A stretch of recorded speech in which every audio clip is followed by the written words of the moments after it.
Greetings, fellow investigators, and welcome to our video podcast, Into the Darkness, where my friends and I play the Call of Cthulhu role-playing game.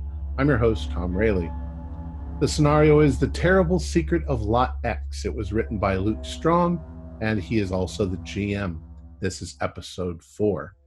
So without any further delay, let's begin our journey into the darkness.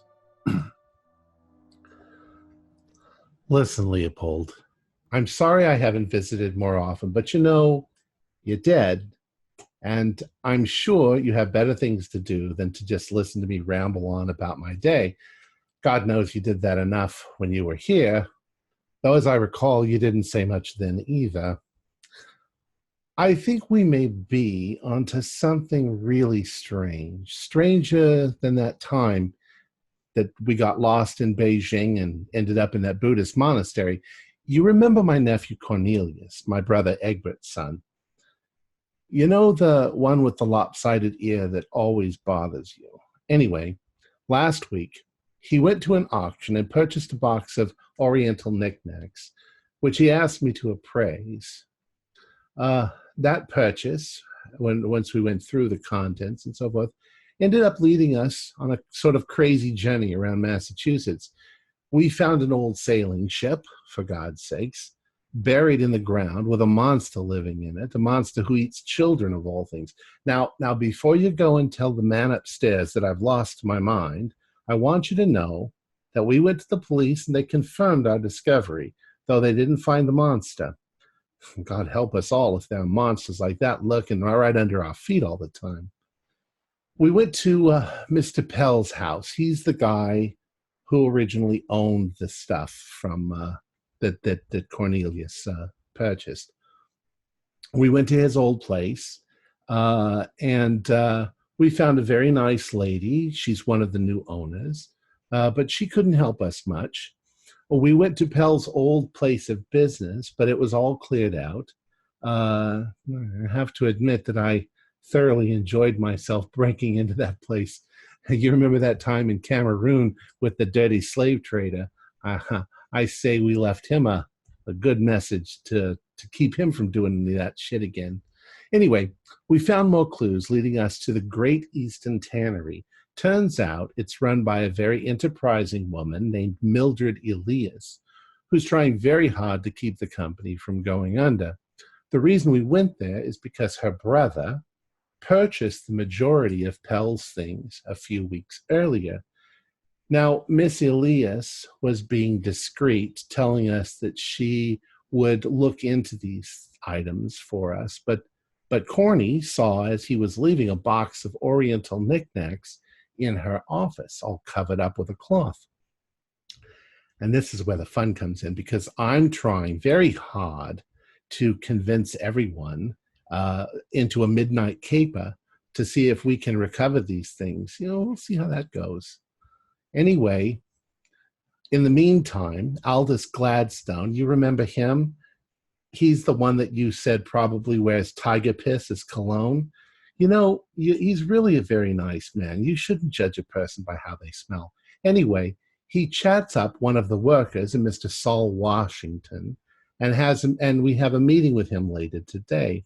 He says that people are going missing from the tannery, probably to get away from the smell. You know, it stinks there, but that they're leaving for another company, a mining company, that's offering higher salaries to the workers.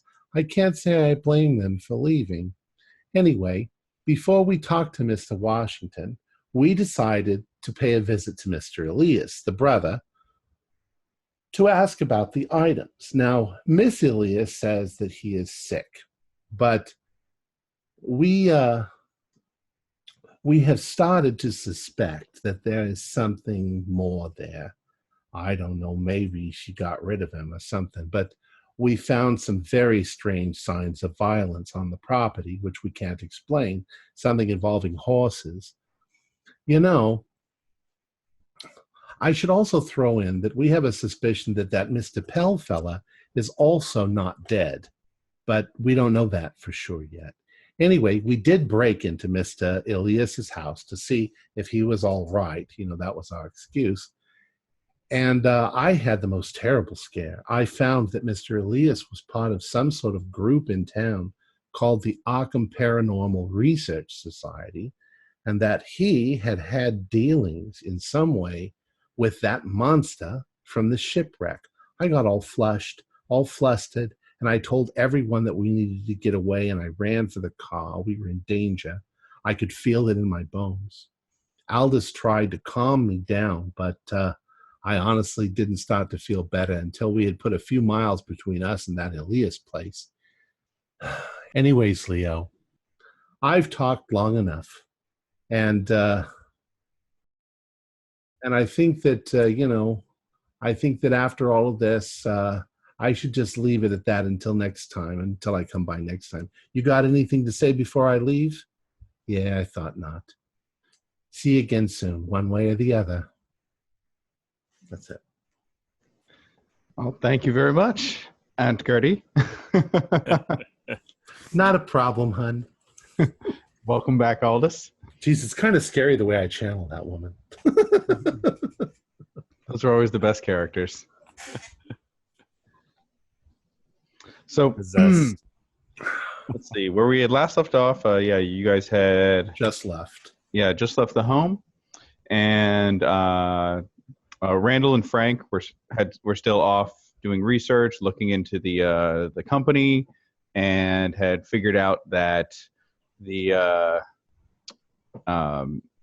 company probably didn't do those flyers, but you guys on your end found a little more direct proof of that with the flyers actually in the home. Looks like they'd been printed there. Beyond that, you'd collected up some books, including the Paranormal Research Society notes, and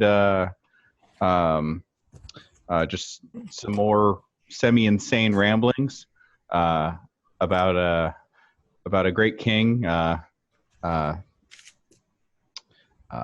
is going to have his vengeance on the world, and so you guys have plenty to mull over on your drive back.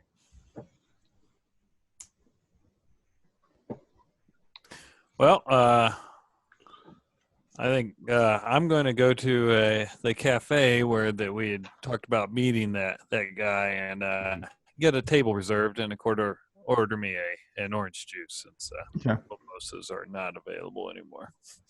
Well, yeah, you and Frank are able to make your way to the diner, and not that long after that, the crew pulls up in the car and files into the diner to join you. You guys still have a little while, a couple of hours until Mr. Washington shows up, and that's where things are currently. Well, as I come in and I see them, I'm like, "Oh, good, you're already here," and I immediately pull out the book that I had, the text, and I lay it on the table, and I'll say, This I forget what Mr. Elias's first name was. Oh, Woodrow. This Woodrow Elias, he was in league with that Geck fellow. And I open up the book and I point to it. I don't want to read that anymore. It's too disturbing. Wow. Yes, Aunt Gertie, don't trouble yourself over it. I'll take a look at the book. I assume she kind of opened it up to the page. Okay. And, I'll glance at it and do a quick skim of what she's talking about. He was part of some sort of a paranormal society here in Arkham. Well, Randall, looking over this book, it's basically what looks like kind of starts out as, just with a quick glance at it, looks like it's normal, like minutes for some kind of, normal occult society, like discussions of the Golden Dawn and reincarnation and different spiritual topics and all kinds of stuff. And then after a few months of time in the book, it makes this just radical shift where it starts talking about things as if they were real and current, and almost moves into more of like a mission log, talking about thwarting these dark gods and things like that. With it, you see what she pointed to earlier, the page where it looks like Pell and a couple of his associates had gone out and dealt with this creature Gek previously, and they weren't. It's not really clear on the details, but apparently they convinced him to walk the straight and narrow and stick to the graveyard, for whatever that means. Well, At least, definitely strange. It's a good thing you're such a crack shot there, Gertie. It sounds to me like they're sanctioning that he had all those dead bodies in there. He was up to something. Oh, I agree. But the good news is what Frank and I found out, those flyers, they're forgeries. Yes, we found the same thing. We found some dummy prints. Oh, well, Did you grab one of them? Did you grab one? I'm looking over my papers, and I kind of start putting like those newspaper clippings that I found, and kind of those notes down on the table, and I start looking. Yeah, among your pile of things, you've got a couple of the draft flyers, and you can even see that like one of the drafts that Cornelius has looks like it has like a spelling error that they had corrected in the final version. Well, what is our game plan here, ladies and gentlemen? I mean, well, I'm going to order myself some food as we wait for these gentlemen. It's been quite a day. There's some very, very strange stuff going on here. And there were some very strange things at that house. And we didn't find the brother at all. Even though we kind of snooped around. We did some serious snooping. We've got that meeting with the Mr. Washington later. But I'm very curious to know what's going on here. I think that we should scout out that tannery and see if we can get in there tonight and find out what's in that box. Yeah. Also, Randall and Frank, first of all, there was a stable. I went in to investigate the stable, and there was blood on a pillow from what I would assume would be the stable boy. There was blood from a horse, right? Also, yes, if I remember. Yeah. So there was like maybe I don't want to say a lot more than normal. Like possibly a horse maybe butchered there, and that's not even the strange part. The strange part is there were hoof prints 10 feet off the floor into the wall, where the horse's shoed hoof kicked through the wall. But I'm not saying maybe it jumped up and kicked. This thing had to be flying, or maybe suspended in the air, or maybe hung up when it maybe they hung it in the air and butchered it. But they were very, very strange. Sounds like it, yeah. The Well, whole thing gives me the creeps. I'm getting the creeps just hearing about it. I'm glad I wasn't there. Oh, But I got to tell you, too, it makes me excited. I want to find out what's going on. As you guys are waiting for the shift foreman to arrive, you guys have a couple of hours, like I mentioned. Were any of you planning on taking the Paranormal Research Society book and reading through it in a little more depth? Yeah, I will. Okay. I want to look up and see if I can find where they're located in the area. So are they like in the yellow pages? I don't know if we have yellow pages yet. But.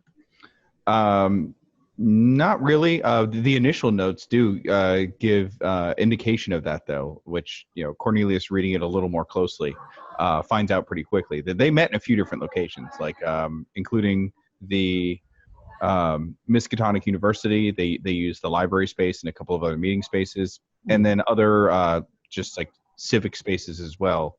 Like it was kind of an informal social club in the earlier stages before it descended into whatever it became in the later period. Cornelius, make a sanity roll. All right. The question is, will I pass one? Well, actually, I'm sorry. Yeah, you don't even make a sanity roll. Just Oh, yeah, sorry, you just lose D6. What am I thinking? Nice. Okay, so I don't even get the opportunity to fail. I appreciate that. Yeah. That's 5. Oh, same ouch. as me. Ouch. Okay, well, you gain We 2 do points. not like this book. Gain 2 points of Cthulhu Mythos. Roll a d8. I'll All tell you right. what it means. 5. That's a psychosomatic illness. Roll another d8. Woohoo! 7. You're going to lose your sense of balance for 1d10 rounds. So yeah, in the middle of reading through this book, Cornelius almost has a fainting spell, and blurts out that it feels like the world's turning upside down on him. But with it, as you read through this, Cornelius, there's all kinds of stuff. Like I said, it almost, the back half is almost like mission reports and things like that. There's a segment of it where it looks like somebody scribbled out a bunch of Latin paragraphs and then annotated it as well in English. And the area that you find with that has some notes. Looks like in handwriting that you saw from the Elias twins earlier. Both probably from Woodrow and his sister, from what you can tell, like a man and a woman's handwriting, and the notes and the section itself discusses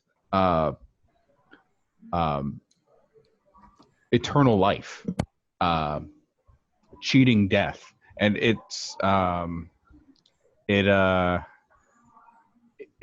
comes with a lot of grim warnings that it seems like it's something that the members of this society had used a couple of times, but only in the direst of circumstances.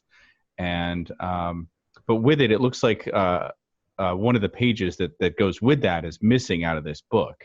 But kind of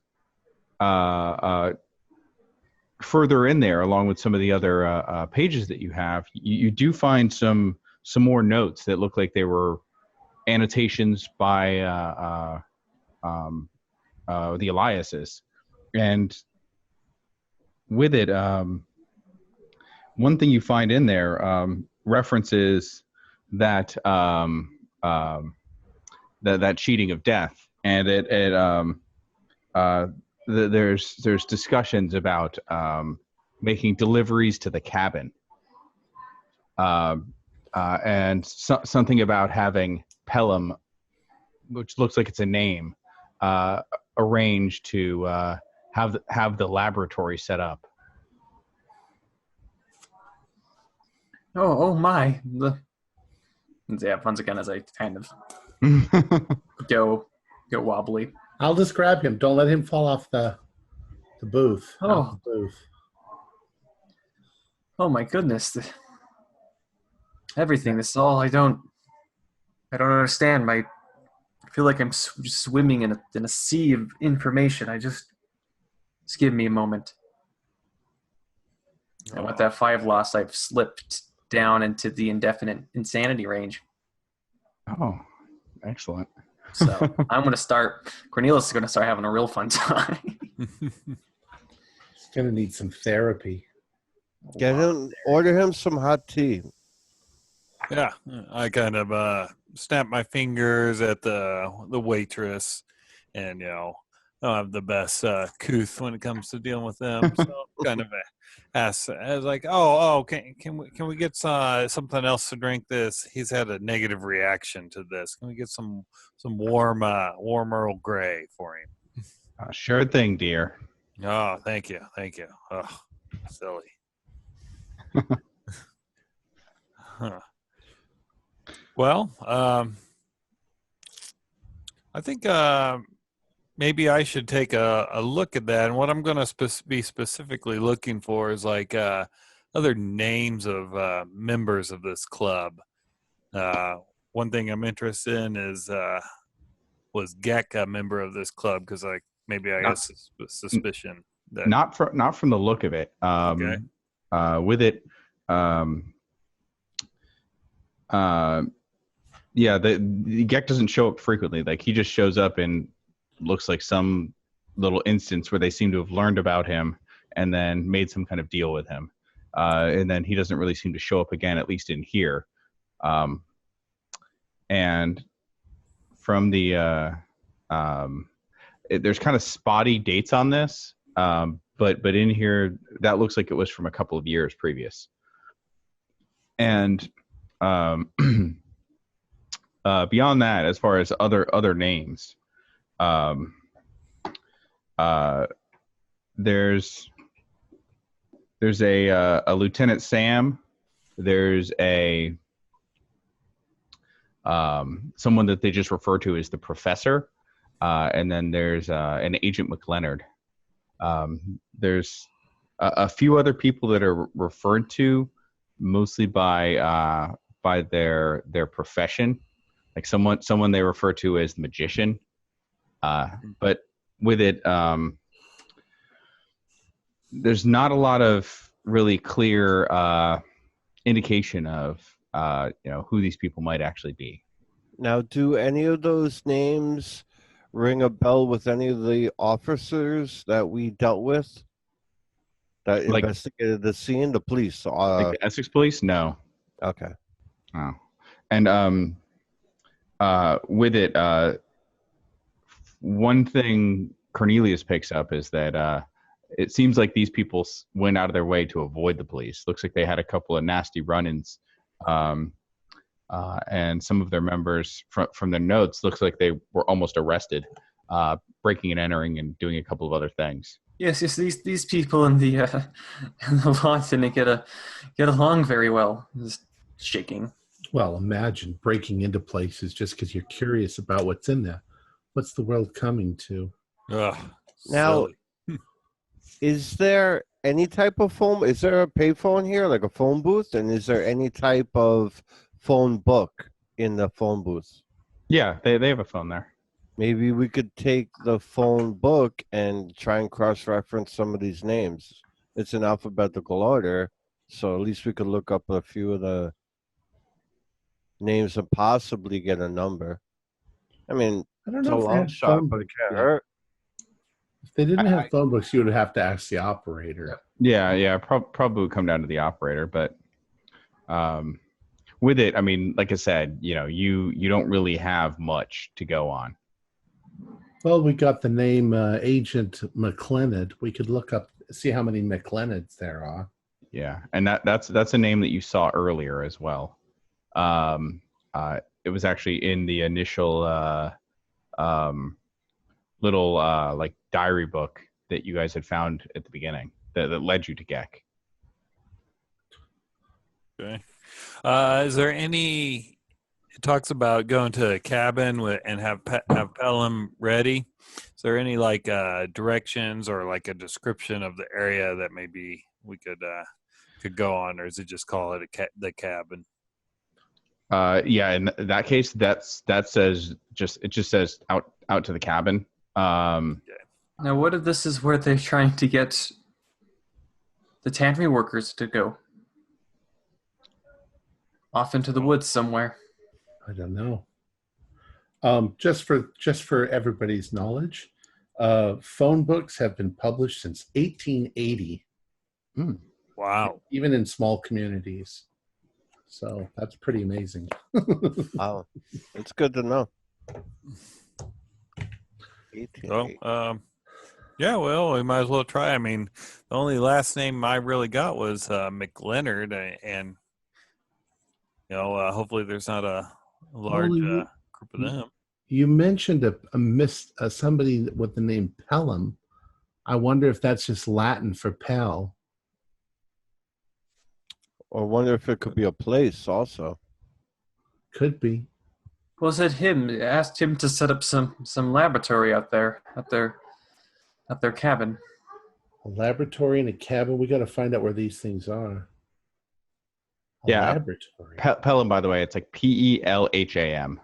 Oh, shit. Oh, Pelham. Okay. Yeah. That sounds like a place. But it could be a last name.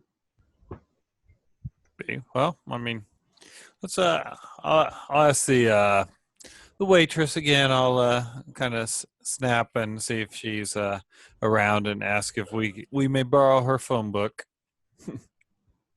Oh, certainly. If you need the phone book, just please return it.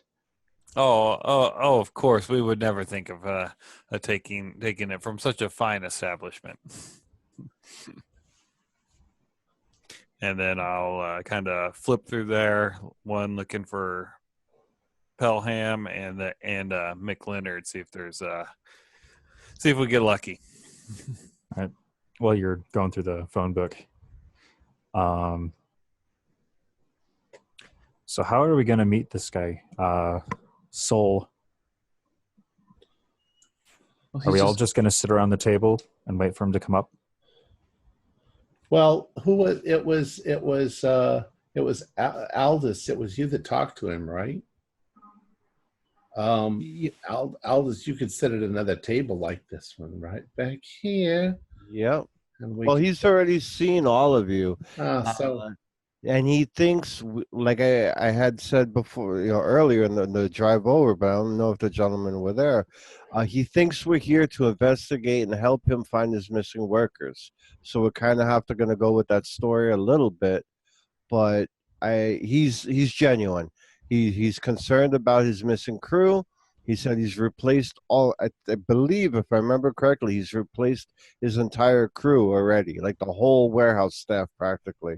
yeah. So he, at least what he's telling us will be, I believe, will be genuine, and he wants to help. So maybe we could throw some of these questions out. Maybe he knows, maybe the owner of the woman. I forget her name right now, but maybe Mildred. Was it Mildred?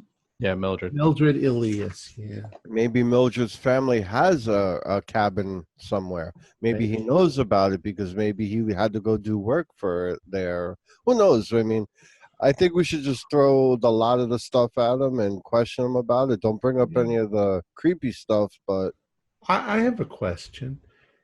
The flyers for the mine company, do they say where to apply? Wouldn't that be where all of these people are going?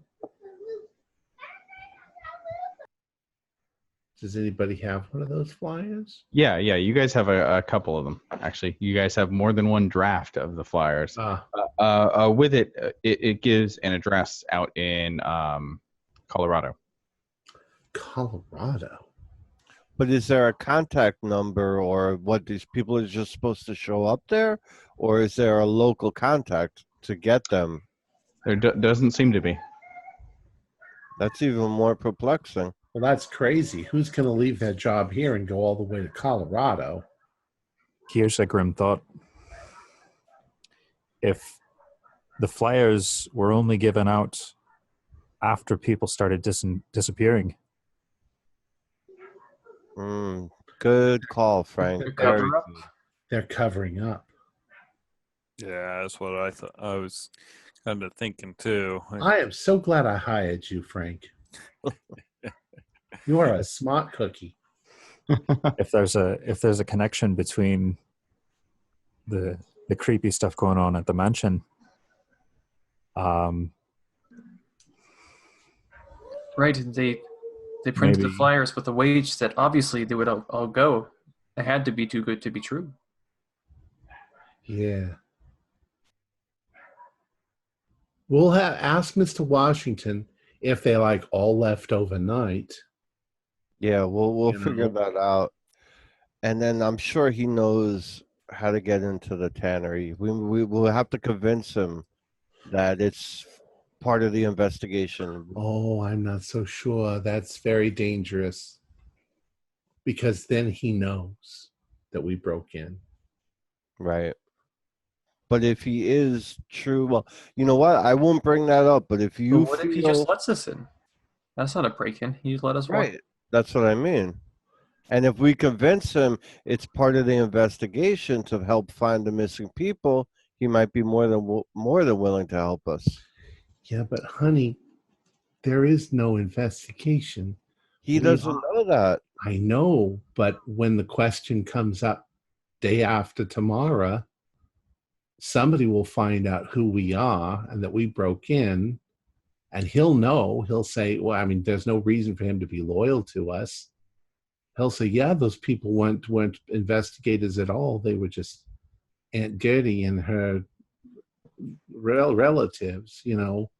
I think that we shouldn't tell him anything about that. We should just break in. All right.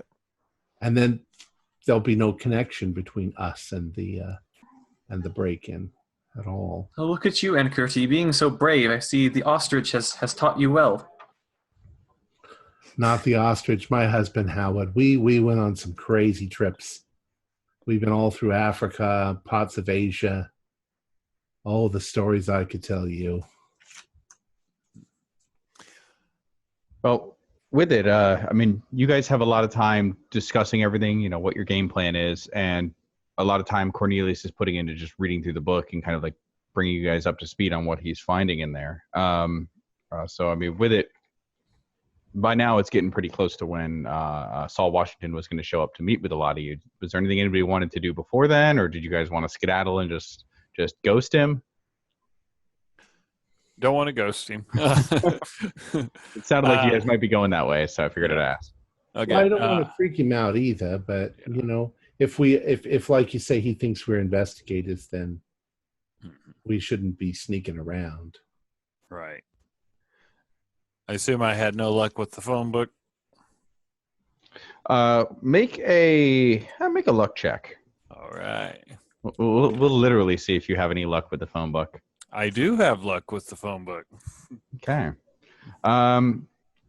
Well, you see a number of McLeonards, but I mean, it's, you know, hard to tell if they're like, it looks like it's a family of them. And beyond that, but looking for a Pelham, you're looking for it as like a last name, and you don't see anything. You know, you find some McLeonard, but you know, it's hard to tell. And then you flip through, and just kind of absent-mindedly flipping through it, you kind of stop and on one of the pages, and sure enough, under the last name Grenville, there is a Pelham Grenville of Bolton, Massachusetts, and his address is one that is intimately familiar with your associates. It's actually the address of the Elias estate. Oh, I definitely point that out and go, well, I think I found our Pelham here. Apparently it was a name, and look at that address. That's the one that the secretary passed on to us that I believe where Gertie had her traumatic experience. On Woodall Road? Mm-hmm. Yes. Mm-hmm. Indeed. So what was Mr. Pelham Grenville? Was he maybe the horse keeper? Yeah, but why would they? I mean, I don't see a stable boy or even a horse trainer having it listed at like, that would be like a home address. I mean, yeah, he lived there, but wouldn't the lord and lady of the house or the owner of the house, you know, be listed? What if? I don't know, try to find the Eliases, Yeah, you can find Woodrow and Mildred Elias in there. and it's the same address. Mm-hmm. So maybe One he and the was a same. live-in servant of some sort. Same phone number? Indeed. Well, there's only one phone there. Interesting. If he's a servant, if they need to Yeah. call him, they call that house phone. The butler answers it, and then, of course, we didn't see any servants there at all. Yeah. I didn't see anybody there at all. But according to these notes, this Pelham, whoever he is, was helping them with whatever it was they were doing. They Didn't mentioned know. him setting up the laboratory. It's a crazy mystery. We find those missing workers, we'll find the stable boy and the butler too, I bet you. But therein lies the problem: is we don't know where they went. Wherever this cabin is. I don't think they went to Colorado. No. No. No way. I think that Frank is right, and that's just a cover-up.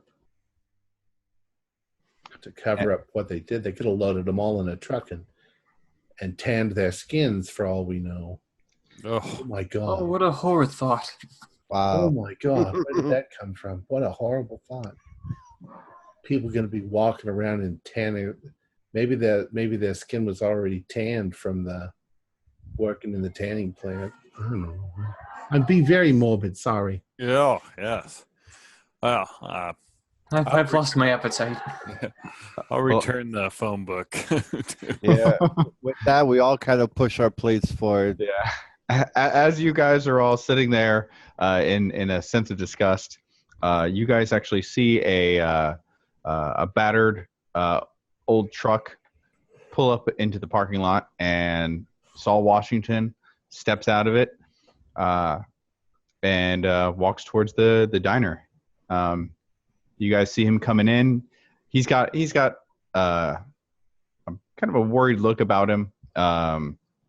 Like he definitely seems concerned about this meeting. Is there anyone with him? Just him.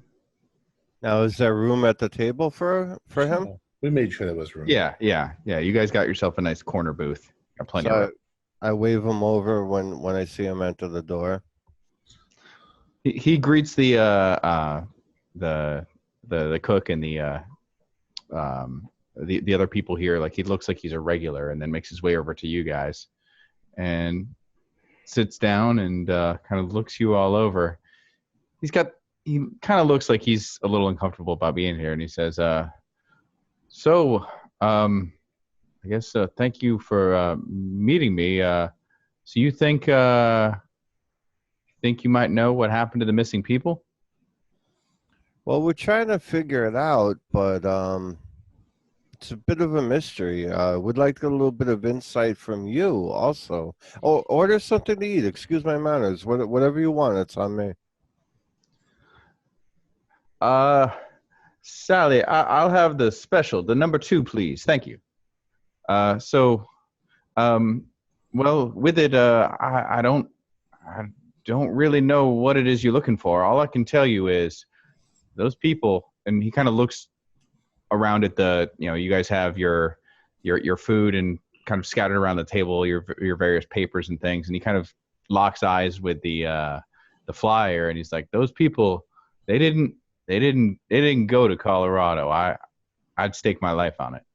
Yeah, I don't think so either. How many people have left? Oh, a few dozen. Probably, let's see. Looks like he's like doing some math in his head offhand. Is 32, I believe. Wow. 32. And do you know? You said they didn't go to Colorado, which we agree with. But do you have an idea of where they actually went? I got no idea. Could you give us a timeline of when people started disappearing and when the flyers started showing up? It was probably about a month ago, a little over a month. Just a big chunk of my weekend shift, they just disappeared. Darndest thing too, because I try to know a lot of the people. I make it my point to know people, and the people that are missing, it's not just anybody. It's people that don't got family, people that aren't from Bolton, people living alone. Huh. Do you know how did any of them tell you how they were planning on getting to Colorado? Like I said, nobody mentioned anything about Colorado. And I know it. I did not see one of those flyers until after the first few people stopped coming into work. And nobody mentioned that they were planning on leaving. It was just they were gone. Like, Yep. hey, I might be going I'm thinking about an opportunity. I might be leaving. They just didn't Didn't show up. one day. None of And- them said anything about getting a truck or somebody coming to pick them up or anything like that. Nope. And I went by a few of the houses, knocked on some people's doors just to see if there was anything, that I could do. Try to convince them to come back to the tannery. But they weren't there. Like doors were closed. Nobody was around. And did you say that all the people that disappeared didn't have families, or that some did? No. All, yeah. No, nobody with a family So took they this were all job offer. Hmm. Now, Now- how much did these people interact with management, with the people who own the tannery? Not much. By and large, Woodrow didn't really care. He didn't care about the people in the tannery, none. His sister, she cared a little more. Like, she tried to make a point of learning what our situation was. She cared about details in a way that her brother never did. But I mean, she never really had a chance to really sit down and meet everybody. She just kind of, really threw herself into learning the business when her brother went sick. And that was probably a bit, a ways before her brother. He just stopped showing up. I guess he got sick, and then she took over, and it wasn't too long after that. Maybe a few weeks. Then we had this disappearance. She wasn't too concerned about it, which except for the bottom line. But she said, we got to hire people. We'll do it. And sure enough, she did. How concerned was she about removing the flyers once they started showing up on the premises? Oh, she was furious about them. Like it was kind of shocking how angry she was about those flyers. Well, Yeah. recruiting somebody's workers from their own shop, that's pretty underhanded. So I can imagine she'd be angry. Yeah. Now, the people that disappeared, were they from all different shifts, all different working times, or was it night crew? Was it? Well, with it, this is mostly people from the earlier shift. People who come in the early AM. But with it, some of the night crew went missing too. Fair bit of the night crew. They don't. They tend not to have families, or tend to be people who have less other concerns, other obligations. So with it, given who went missing, I'm surprised more of them didn't. So when they went missing, had they shown up to work that day, or was it they just didn't show up at all? Oh, no. They didn't show up at all. It was just gone. And like I said, I went to a couple of their houses, and I mean, it was like they didn't even bother to take their things. That was the first thing that concerned me. Because you're gonna move, you're gonna take your stuff. Yeah. Nope, Right. I agree. Was the house in the same order that they would leaving, or did it look like maybe there had been a struggle or left I in didn't- a? I didn't see any, but I can get, kind of looks you guys over. Now, if you can promise me you're not going to cause any trouble, I can get you the addresses. Oh Yes, well, please. we of course would not cause any trouble, and I've already forgotten your name for as far as this is concerned. He reaches into his overalls and pulls out a folded sheet of paper, and kind of holds it out and says, "You got to find those people. Some of them had hard times and things, but they're good people, and it it leaves a hole in the community. Even somebody who doesn't have a family or anything like that goes missing, and it's not good."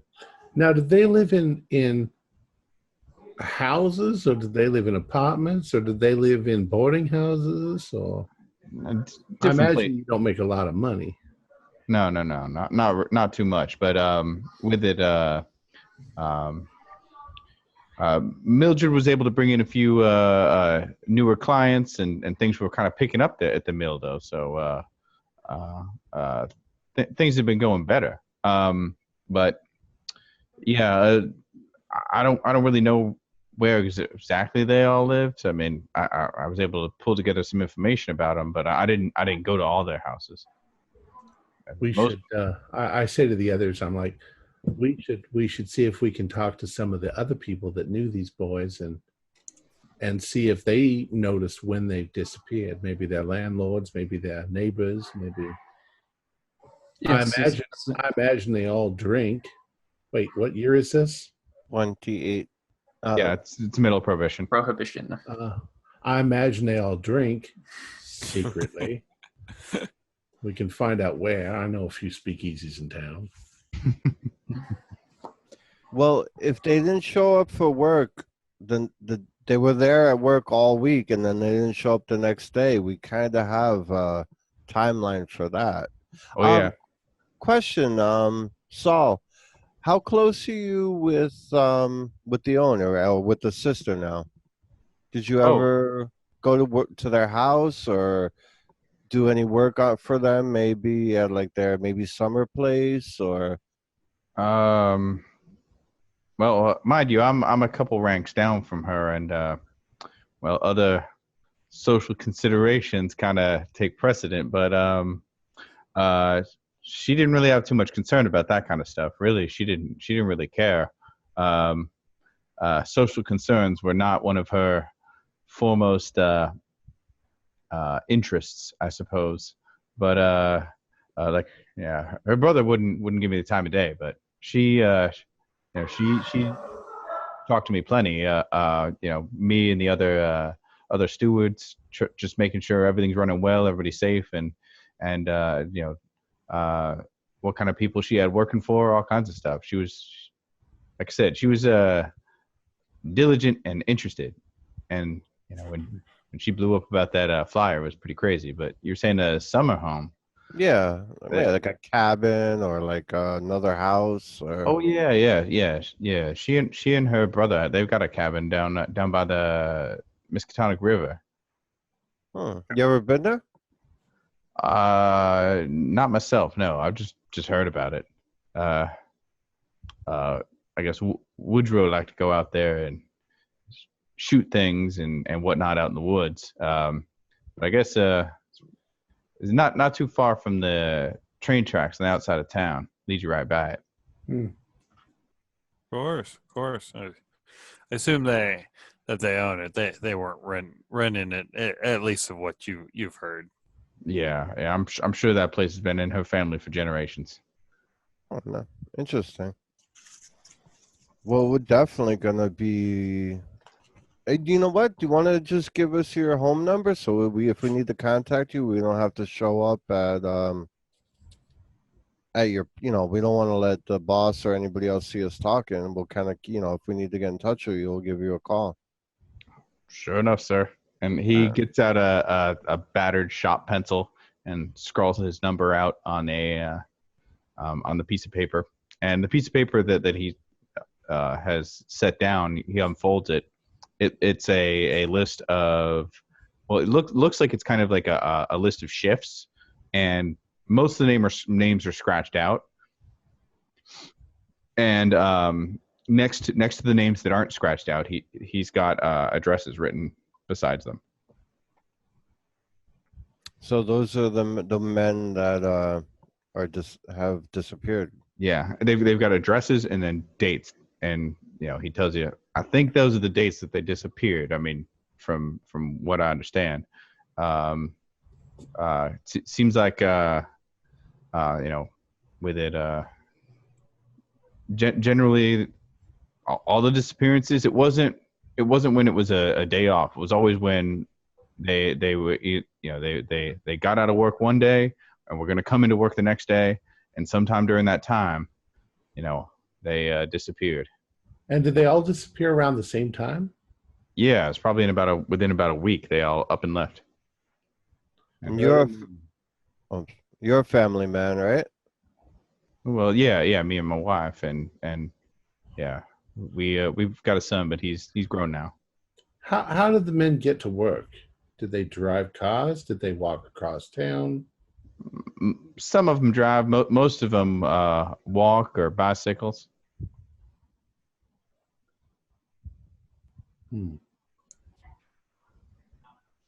Well, I think that we're going to try very hard to get to the bottom of this. And the fact that my accent has suddenly turned into a southern accent, I'm very, very sorry about that. Mr. Washington, just keep your wits about you.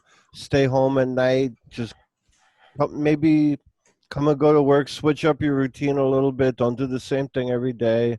Maybe one day bike in, one day drive in. I don't know. Just be aware of anything. I can't tell you what to look for because I don't know. But we'll get to the bottom of this. Mr. Washington, when was the last time people disappeared? Oh, that was some time ago. Maybe 3.5, 4 weeks ago, sometime around then. So people aren't disappearing right now. No, it hasn't been. It's been for a while. Okay. Okay. That's all I have. So looking over the list with the dates, what's the rate of disappearance? Is it just like one person at a time, feasibly, or is it groups of people at a time? Yeah, it seems to be a pretty fair number of people. With like it, 3 people disappear one night. Yeah, that's about the rate. Shit. And is there any other kind of what do you call it? Like is there like 3 days in between, and then it happens in 3 days? Like pattern. I'm sorry, I just couldn't think of the word. No, it's like it starts, it kind of builds up, and then it's pretty consistent between about 3 and 6 people disappearing, and then it tapers off. All right. Like there's kind of a curve to it. So we have to find out what's going on during that time.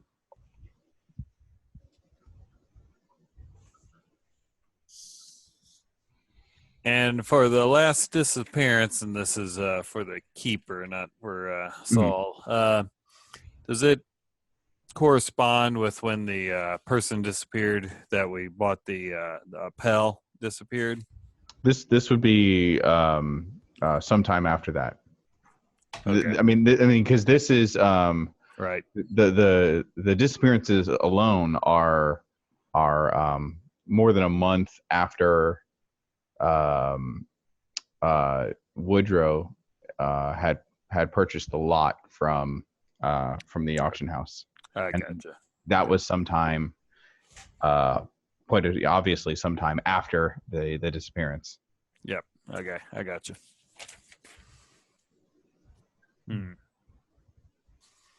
Okay. Got nothing else. Yeah. Well, enjoy your coffee. Enjoy your meal. Yeah, make sure I pick up, his tab also, and shake his hand, thank him for everything, and just tell him, just keep your wits about you. We'll get to the bottom of this. Y'all are some strange folks, but if you can find my people, I'd appreciate it. thank you very much for your kindness and your hospitality. And Yeah. I'll Take keep care of yourself. I'll keep my head down and thank you for doing what the police wouldn't do. Yeah. What a crazy mystery. Now we're away from him, right? Yeah, Like, yeah, this is- yeah. I mean, basically, he ate his food as he talked to you guys, and then has gotten up and He's left. got it. When he got up and left, I want to kind of watch and see if anyone was watching him leave, intently. Yeah, make a psychology roll. Oh, a hard. Yeah, he gets a couple of weird looks, but it's like they're not directed at him. It's more like between him and then you guys in that corner booth, like Right. Somebody actually does briefly ask him a question as he goes walking out, but he kind of like fobs him off with something short, and so people kind of stare at you guys some. Like not that so much that he's weird. It's just like what's this weird group of people doing, and why are they talking to Saul? Right. Well, we're in Arkham, aren't we? Or are we in Bolton? Or in Bolton. You guys are in Bolton still. Ah, okay. Yeah. So Gertie, I don't think the brother is sick in the house. I think he's gone too. He's Well, at maybe the he's cabin. Maybe he's at the cabin. Yeah. Oh, he could be at the cabin, yeah. But I I don't have a feeling trust. Pelham's there too. Well, obviously, she had. Remember when Cornelius was leaving, he saw those artifacts or whatever they were behind her door. I don't trust her. And then she was enraged. He said he's very enraged at the letters being there. Maybe that's just bad overacting. Well, I'm gonna flip open to that journal that I had found and point to the lines that said, "Well, Woodrow doesn't know what he's talking about. I could do so much better." Yeah. So that document. I'm like, I agree with you. She's the one behind this. You think so? Well, let's get into that place tonight. You guys with me on that? Breaking in? The tannery or the cabin? The tannery. Oh, it's just sneaking in, not breaking in. No crime in sneaking in. Honey, this is going to be a crime. Just I'll spin it some way. Just lie. You're a lawyer. You know how to lie. Oh, with the best of it. You're amongst friends. We all know we're all liars. It's not like we're going to kill anybody. You don't want to kill anyone. Believe me, I know. But that cabin on the river, has me. That's something else we got to check out. What time is it? I'm not concerned about the tannery. People have disappeared from the tannery and have probably gone to that cabin. I don't know what else we're going to find other than stuff we already know at the tannery. By now, it's into late afternoon. Late afternoon. Yeah, like it's 5. Our original ploy was to see if we could find those artifacts from Pell, and if she's got them there in the tannery, I want to swipe them. But that's it. I don't know that we're going to find anything out in the tannery. If there's a night shift at the tannery, we might not be able to get in there. That's true. We're going to have to scope it out. We might not be able to get in there at all. But we could. The cabin's not that far. Well, we could go look at the cabin first. The paper that he gave us has the people that are missing and the people that aren't missing. If we look at that sheet, can we surmise what shifts people are working? Well, he's hired all new people, and I'm sure he's probably shifted people around too. But it would still have a shift. Yeah. We could look at what time the shifts are. Is there an overlap? Or is there a couple hours of downtime? From what you see, looks like the early shift of the day is missing a bunch of people. The late shift is missing a big batch of people. Like there aren't as many people that, from the look of it, work nights, but a bigger percentage of them are gone. But what time is Are there there any 3 time? Right. Are there 3 shifts? Yeah, 3 shifts. So they're there all the time. Okay. However, there's probably not anybody in the office all the time. That's Yeah. what I was thinking. Yes, but what if somebody's outside on a smoke break and sees us? It's all over then. Can't control that. We got to wear dark clothes. Well, the night shift is by far the smallest shift. I've got lots of black dresses right now, thanks to Howard. Would the government offices still be open? Like, if I could look up land ownership, I'll see if I can find where exactly that cabin would. They're going to close at 5, hon. It's probably Yeah, not by now. already past that. I say, you know what? It's probably we can hit both things. Let's. You want to look at the cabin, and then we'll go scope out the tannery tonight and see if we can sneak around. I would think that it would be good to, because we can go visit the houses and apartments during the day until it gets dark. We still have a And few then- minutes. And then we go scope out the tannery. If the tannery is not feasible, then we go to the cabin. It's August, right? So we've still got light into the evening for bed. Yeah, you guys still got a little bit of daylight left. Yes, I like the way you think, Frank. That makes a lot of sense to me. Okay. So since you guys have a bunch of addresses, is that what you guys plan to do? Is check some of those places out, maybe divvy up and kind of check them out individually? Yes. Yeah, Split I the party. imagine a lot of them are in the same neighborhood area because Oh yeah.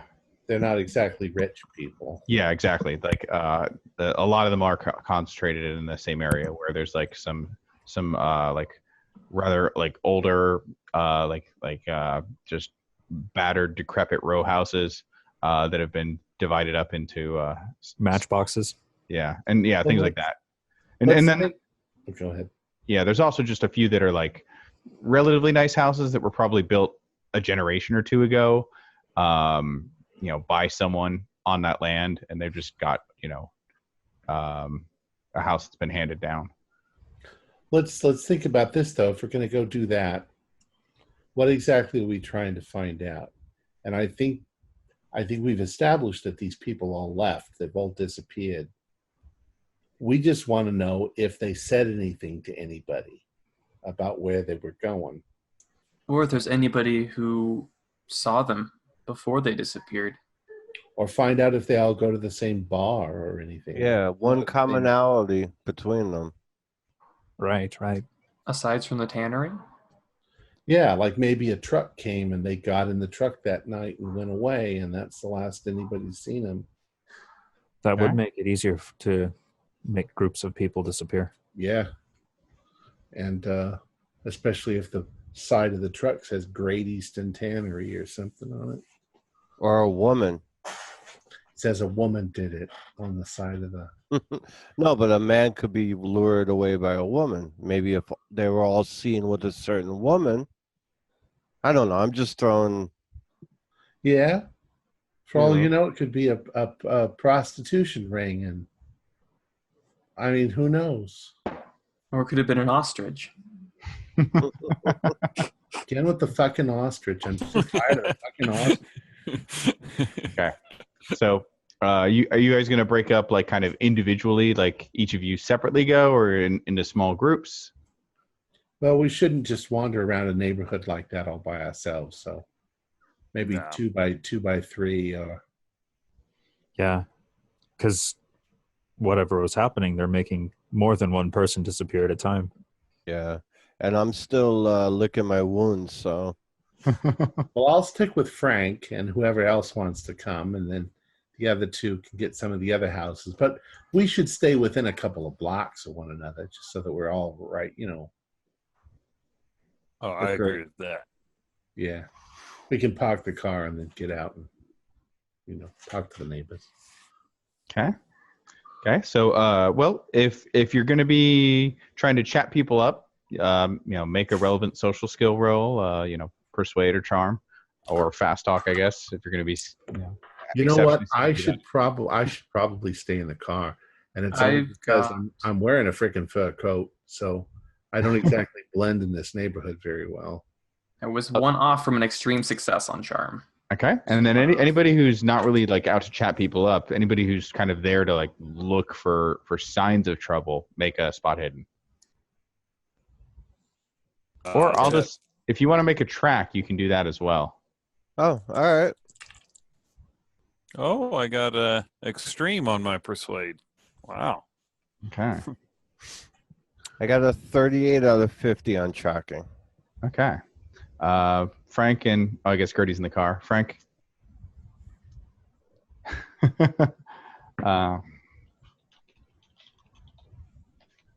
Yeah, it's a 95 on my spot hidden. Okay. Okay. Yeah, I think only nat 100s are like critical.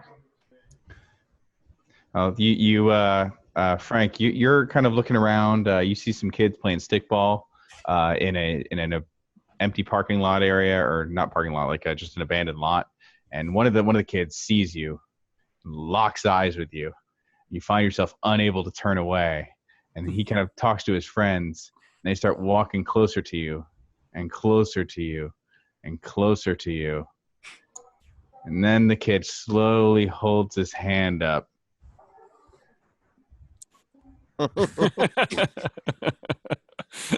And then they walk away.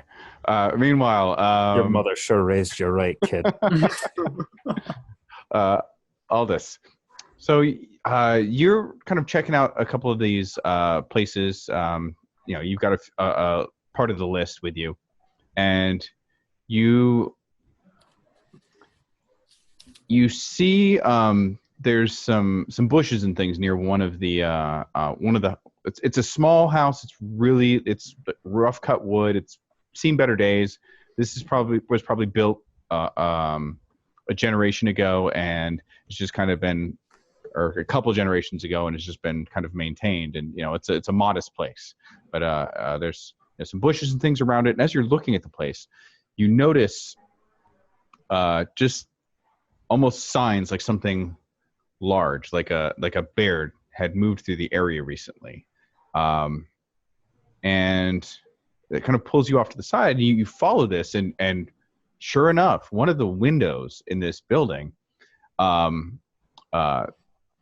it looks like the window itself is open, and was forced open, and you see what look like, like tiger claws raked across part of the windowsill. There's no real signs of struggle or anything. All you see is there's a countertop inside on the other side of the window that looks like maybe peeking in through the window that's open. You can see it looks like something got knocked onto the ground, but you don't see any other signs of struggle or anything like that. But it definitely looks a little bit alarming to your trained eyes. Yeah, absolutely. Yeah, Randall and Cornelius, you guys ask around as to what happened. Hey, you know anything about these people? You get a couple of general responses along the lines, not too far from what Saul had told you, that they just up and disappeared without telling anybody. One guy says, oh yeah, Jonathan, he and I hung out all the time. He didn't mention anything about any kind of a job he was going to take. He just straight disappeared. Weirdest thing. Like, I didn't even know. Like, I just came by his house like usual, and I let myself in, and sure enough, he was gone. Weirdest thing too. Like, because with it, he wasn't in there anywhere, but his boots were by the door, and he's not some fancy rich guy. He's got 2 pairs of boots, so it's just kind of weird. But I found I guess some flyer, just on the ground in his place. I guess he'd up and picked up, but it was just the weirdest thing. He didn't tell me anything about it. maybe he got his advance early and bought himself some better boots, but he left everything. Oh, Yes, yeah. that is quite odd. I'm sorry. Yeah. Yeah, you get another weird story along those lines where a woman talks about one of her neighbors who she knows works the night shift, and because when she's leaving to go do her job at a textile factory in town, she passes him as he's coming home, and with it, she didn't see him one day, and it was a pretty big surprise, and so yeah, she ended up actually waiting around just to see if she'd see him, coming home, and he never came. She ended up going to work, and when she got home later on, he wasn't home after that either, and she just thought it was the strangest thing. And yeah, you guys pick up a couple stories along those lines. They generally seem to be focused around these people. No one mentioned anything about going to Colorado. One person actually did mention Colorado, but like the person who you interrogate about it, they say, yeah, the guy was talking about Colorado. He said, for as much money as they're paying people, everybody's probably going to be dead in a year of cyanide poisoning or something, and laughed it off. Like, there's no way he would have gone. Yeah, and it still disappeared. Man, that is weird. I asked any of them if any of the houses of the people that are gone is still unoccupied. Like no one hasn't moved in yet. Yeah, you guys get the impression that most of them are still unoccupied, especially people who actually own houses. Like, for the people that were just staying in like in boarding houses and stuff, like those people have had their rooms cleared out when they didn't pay up the next month. But people that actually had houses, their houses are like right now, down a block from you, Aldous is currently creeping through the bushes of somebody's home. Right. Well. Okay, well then I thank them for their help. I yell at Frank, "Hey Frank, stop playing with the kids playing stickball, man. They don't want to see you."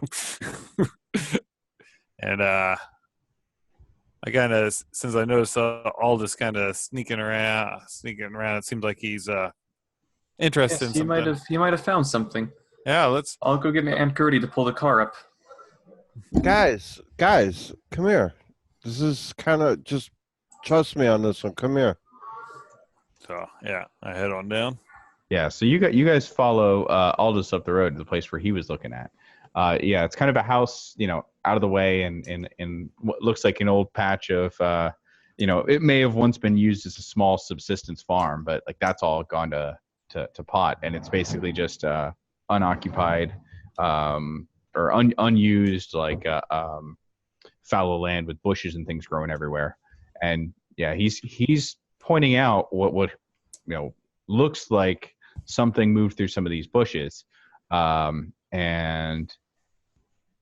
maybe it was a bear, maybe it was something like that. You guys don't really see any like tufts of hair or anything like that, but it's definitely something big moved through here. And then he shows you one of the windows looks like it's been pushed open to the point where it cracked the actual sill itself, and then some big gouges in it that look like parallel claw marks. Now that's scary. Wow. So the window is still there and all. It just looks like it's kind of got gouge marks in it. Yeah. Like it's like a pair of windows, and it looks like they may have been locked or something, and one was forced in. Okay. I got Like it, like, and you can see like it was forced in with such force it actually cracked the windowsill. How And far off the ground is this window? up, it's low enough that you could like pull yourself up and in if you wanted to. Can I use natural world on the claw marks? Yeah, sure enough. Oh, 1. Wow. Oh, the dice rolled on its top. That's why I was standing there looking at it. Okay, so all this is like he kind of looks at the claw No, marks. it's a 10. It's a 10. Not 10. Crap. I just noticed that. Damn it. Okay. I wanted to stop you before yeah, it's a 10. Still a hard success? Yeah. Okay. So yeah, Aldous looks it over and is like, or actually, what is it? What's your natural world? 60. A 12 would be extreme. Oh, so that's extreme. So yeah. Extreme. Okay. So yeah, you look it over and you're running down everything in your head. All different kinds of big cats, bears, even like a feral person who's just let their nails grow too long, and by the size and angle of this raking doesn't match any of them. This is no animal that you've ever seen before, and you've seen them all. I really reiterate that exactly like you just said to them. Well, with the prince back in the stable, it looks like they must have quite the collection of creatures. Are the claw marks about roughly equivalent to the claw marks that are probably still in my chest? In terms of comparison to that,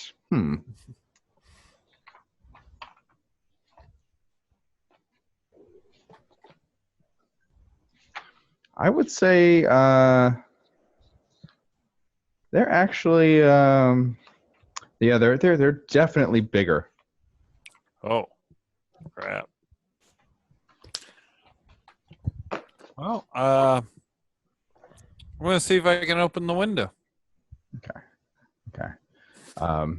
And yeah, one of the things about the claw marks in your chest, those are pretty even across you. Like if somebody's like hand had raked you, these ones like there's almost a weird asymmetry to it where like there's a few and then there's one that's set further apart from the rest that definitely makes it look pretty unusual. But yeah, you said you wanted to clamber into the window? I want to see if I can open it. Okay, yeah. With the one window pushed in, you're able to undo the latch inside and push the other one in. I'm gonna listen. Okay. Yeah, listening inside the house, dead silence. Yeah. Okay. It's not a real big house. Like you can see most of the home from where you are. There's only a couple of rooms that are kind of out of your immediate view. Well, last time I climbed into a dark place, didn't work out the best. You got an extra gun there, Aldous? I have my pistol. I didn't bring my gun, but here, I pass it to him. I say, if you are going in there, let me go out to the street and look around. We're outsiders in a very tight blue-collar neighborhood. So Good point. Make it extremely quick. And I'm going to head to the front just to kind of be a lookout. Okay. Yeah. Okay. And then I'm going to pull myself in there. Okay. So yeah, you pull yourself up and into the house. And yeah, you kind of step down onto the onto the floor inside, and you see what looks like a couple of things that may have been knocked down from the from whatever had come in before you. But other than that, the place looks pretty pretty undisturbed. Like it looks like a clean but poor home. Looks like some kind of it's very obvious like some kind of workman lives here.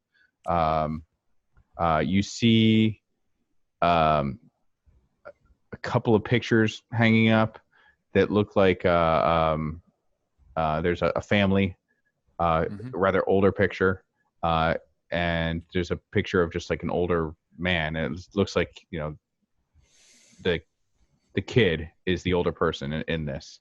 But you don't see like any newer family pictures, no signs of anybody, no signs of a woman living here or children or anything like that. You look around inside this place. It's eerily normal. You actually, something somebody mentioned, you actually catch, you see a pair of work boots near the door, like ready to go, like somebody's ready to put them on. Looking around the house a little more, you find an open door into a bedroom, and the bedroom itself is pretty undisturbed, except for the fact that it looks like all of the sheets have been just yanked off the bed, like they're just spilled out onto the floor. Okay. And some of them look torn. Oh. Yeah, that doesn't look good. I'll do just a quick glance. I kind of want to, what Aldous says kind of in my mind. I don't want to be caught sneaking around in this house. So I see that. Mm-hmm. My conclusion is whatever came in, grabbed him out of his bed and headed out. So that's what I'm thinking. And if there's another room, I'll quickly glance in there. Then I'm going to head back to the window. Okay. Yeah. That's really the only thing of note you find. The other room looks like it's kind of a storage room. All right. Well, I'll when I get to the window, I kind of see. I'll look at my compadre. See, I'll try and give him like some really crappy hand signal to try and give me the all clear sign. And once I interpret I have it, I'll climb back out and I'll relay what I saw. Those were some fancy hand dancing you were doing there, Randall. Oh well, I was I thought sign language would help us out here. This is what they did in the military. Oh, right? Sign. I got you. Oh, but yeah. So it looked eerily normal, like no real sign of a struggle. The only thing that was even out of place was the bed, and the sheets were all thrown onto the ground, and they could have been torn, but there was no blood or anything, so it's very strange. But yeah, I'd say no one's here.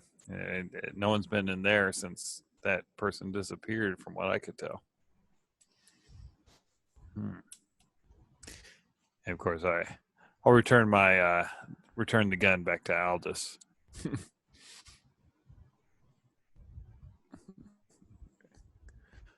Hey, thank you. I think maybe we should get out of here. I think we've kind of surmised what we needed to find here. I agree. Yeah. So, yeah, I head back to the car. Yeah. So I mean, you guys spent a few hours kind of casing the area.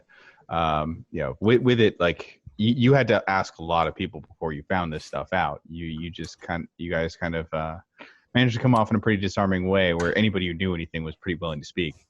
Aldous had checked a number of houses and row houses and things like that, and like this was out of the ordinary of it. I'm wondering if this is the only place that it left tracks, though. You know what I mean? Maybe everything else went smoothly, and maybe this guy put up a fight, or... I'm going to cross-reference that with the list. Is the house where we snuck into, is that like the first person that disappeared? It's one of them. It looks like it's probably, from the estimate, the second person to have disappeared. Okay. Huh.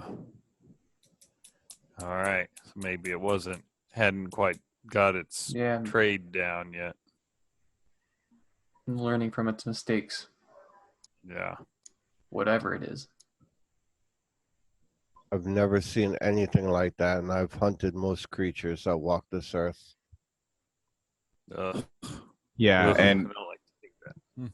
Aldous is pretty convinced if it was any kind of an animal, like if it attacked someone in their bed, like it would not leave it bloodless like that. Like you saw some torn sheets, but there would have been torn people. Right. Yeah, whatever it is was in there with a purpose. And that was to take these people. No doubt about that. No feeding, no nothing. Huh. Well, so around what time is it now? Oh, by now it's probably about 7:30 or so, beginning to creep into darkness. All Are you right. coming well, back to the car? Yeah. Yeah. So what you guys figure out? What'd you see? I kind of explained to Gertie, oh, well, this bed, it was looked like someone had grabbed it out of it, and the sheets were ripped, and Aldous says that there's some claw marks that he's never seen before. Wow. What if it's the same thing that ate the horse? Possibly. Well, Whatever ate the horse brought the horse about its story into the air. That's what I was Maybe just through a thinking. window. Maybe the thing is, maybe it's like really super strong. Yeah, but unless it threw it up, I'm hoping it's not that big and it held it up. But what could be that big? Come on. What things in I don't Gertie? even know.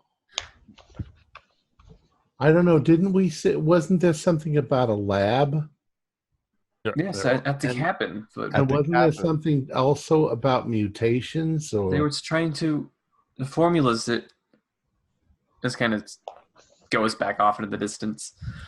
That's Well, I'm not. eternal life. Something about I'm not one usually for conspiracies, but that thing, the Gek thing, down in the shipwreck.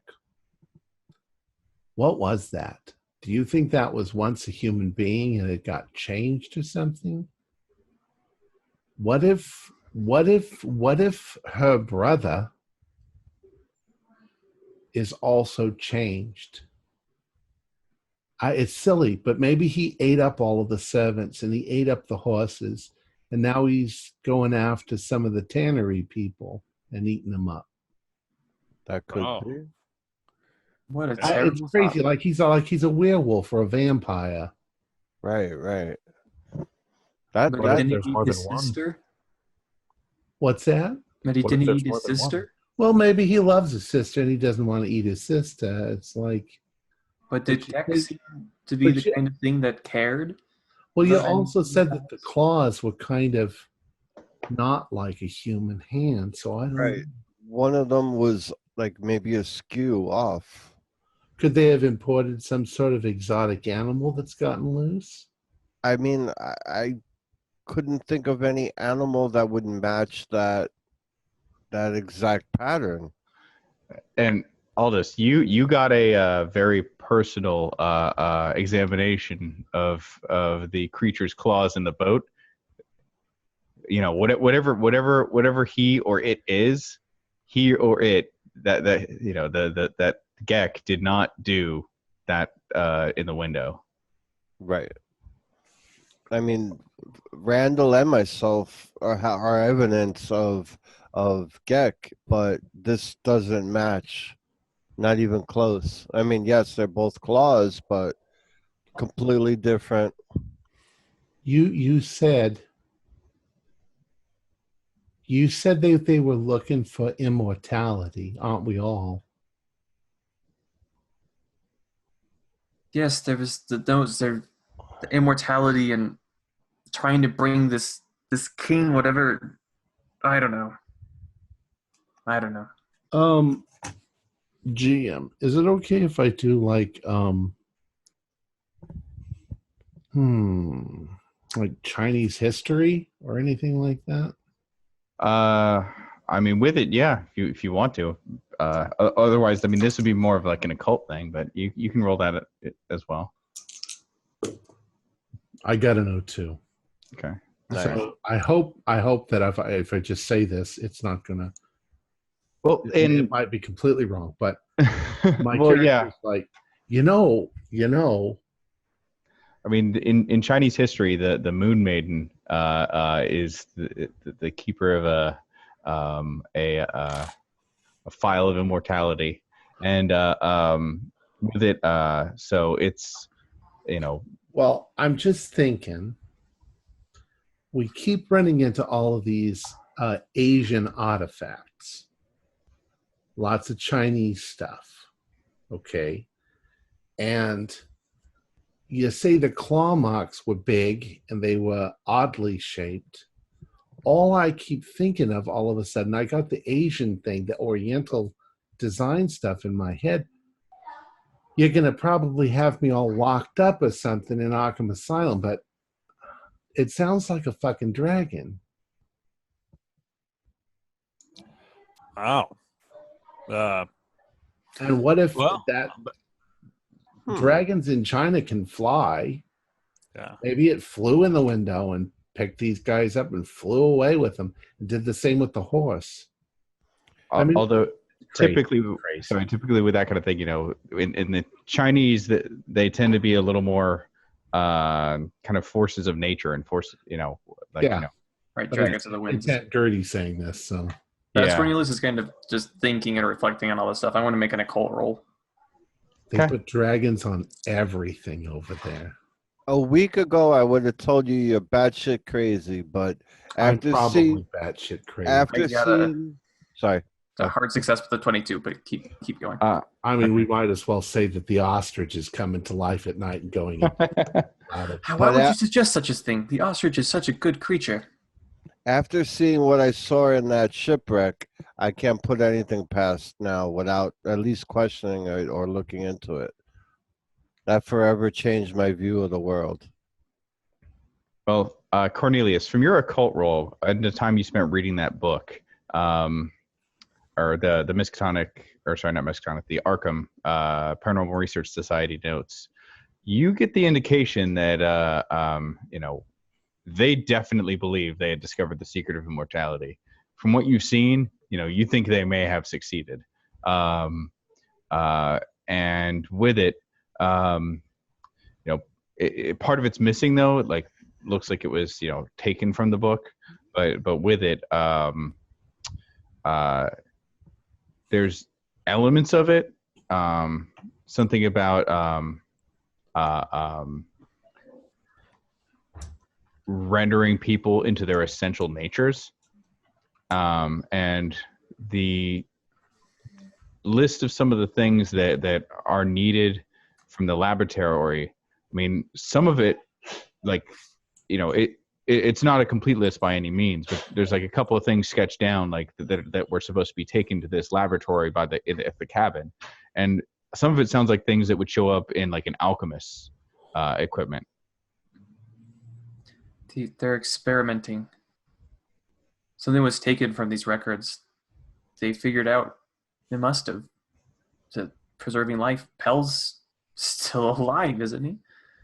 Off Well, we don't somewhere in know the that. sewers. People have been looking for immortality since the beginning of time. But no, they didn't catch Pell. Well, The man in the picture looked like the man who attacked me. But wasn't the man buried? I mean, No, there was a his funeral. body was never recovered. He disappeared in Tibet or something. Oh, He's still alive, holding some organ in his hand. We're talking about things that seem crazy. He's out there. What exactly did he say to you, Corny?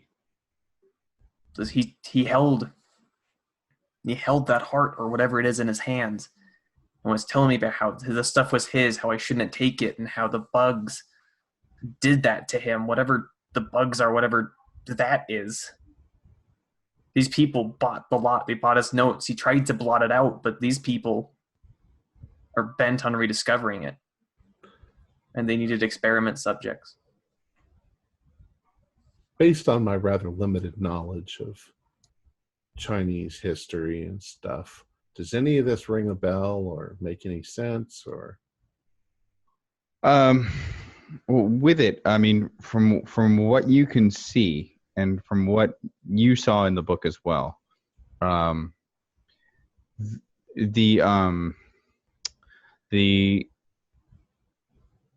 Arkham Paranormal Research Society notes look like they were largely authored by Pell, and with it, some of the terminology he uses incorporates elements of that kind of a mythology, and with it, as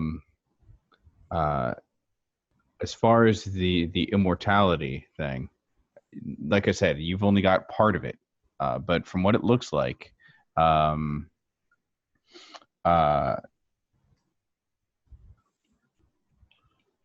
you because know, I'd like heard stories about monks that could live forever. yeah, but this seems to be more of a uh, like with that kind of stuff. Usually it's something where the monk lives a pure and virtuous life and things like that. This is not that at all. Yeah, this is something This where is alchemy. This is the philosopher's stone. yeah. I mean, with it, this is not this is not the proper acceptance of the way of things, and with it, that's one thing that kind of shows up in this is Pell initially seems really resistant to this kind of stuff, and towards the end, his demeanor seems to have largely changed, where he seems to begin to embrace it. I'm telling you, he's out there. Should we head for the cabin before it gets dark? But what if we find Pell? What if we find him? What if he knows more about what they're doing? He did it once. Maybe What we if can he get some knows? answers. If we're gonna head to the cabin, we should all be armed. You saw Yes. those claw marks. Let's back in Arkham. We can go back to Arkham. We can find Pell. Derringer. If Gek could take two shots from my rifle at point blank range, I don't want to know what this thing can take. We should go as heavily armed as possible. He only took one shot from my little Derringer, right? between- After I softened them up, but yeah. Aldous, you just got to learn how to aim. But we don't want to go back to Arkham. We want to go to the cabin, which is No, but we're not prepared. These people, they sent some thing after that man. None of us. We have 2 pistols. No. We can't. We're not. We have 3. Well, then what about the tannery? Are we going to try to get a hold of whatever's in the box? Or are we just going to let that go? I think we could try the tannery. Seems like a more feasible idea at this point. Well, we're And just going to tomorrow stake we- it out. So we got to see if there's a way we can get in and out without being seen by the tannery. Agreed. It's Yeah. not like we want to burn the whole place to the ground or anything like that. Oh no, but she should be gone by now because it is 7:30ish. So We don't want them to know that we've even been there. We want to go in without them knowing and come out without them ever knowing. Agreed. But what if the man we talked to? What if he's gone and told her that she talked to us? What if she's waiting there for us? Well, we're not just going to do this without scoping the place out. We got to make sure nobody's there. Her car would be there. There'd be lights on in the office. If there's any of that, then we don't go. We just go back to Arkham. I agree. I mean, it's here in town. We can easily go by at least and look. Okay. So that's the consensus. Go scope out the tannery. Yeah. Okay. Well, by now, it's settling into evening. Rolling around probably about 8 o'clock now. The sun is set. You guys roll back to the business side of town where all of the mills and everything are, and make your way back to the tannery. The lights are on there. Looks like there's people milling about and things like that. Looks like they're actually unloading a shipment right now. Yeah,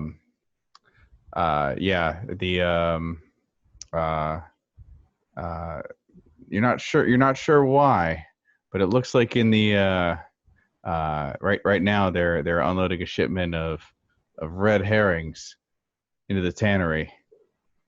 That probably means that we can just go back to Arkham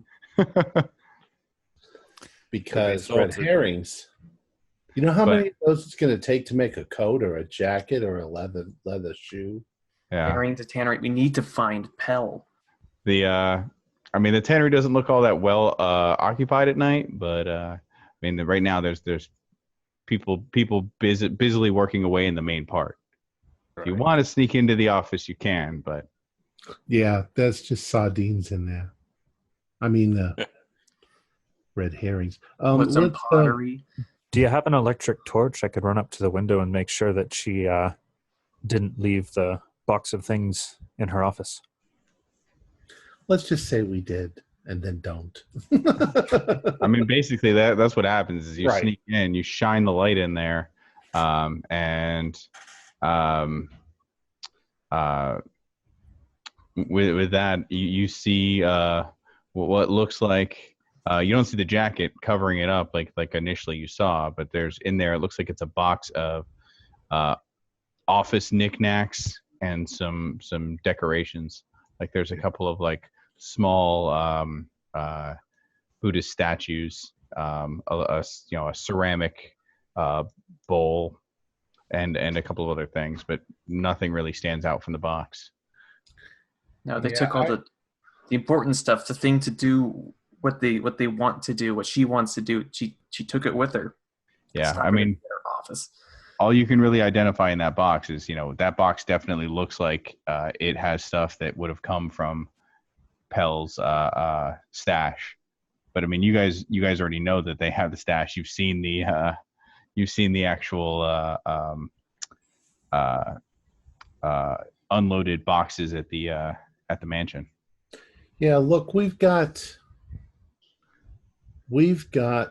another thing that we can look into, but that's this Arkham Paranormal Investigation Society.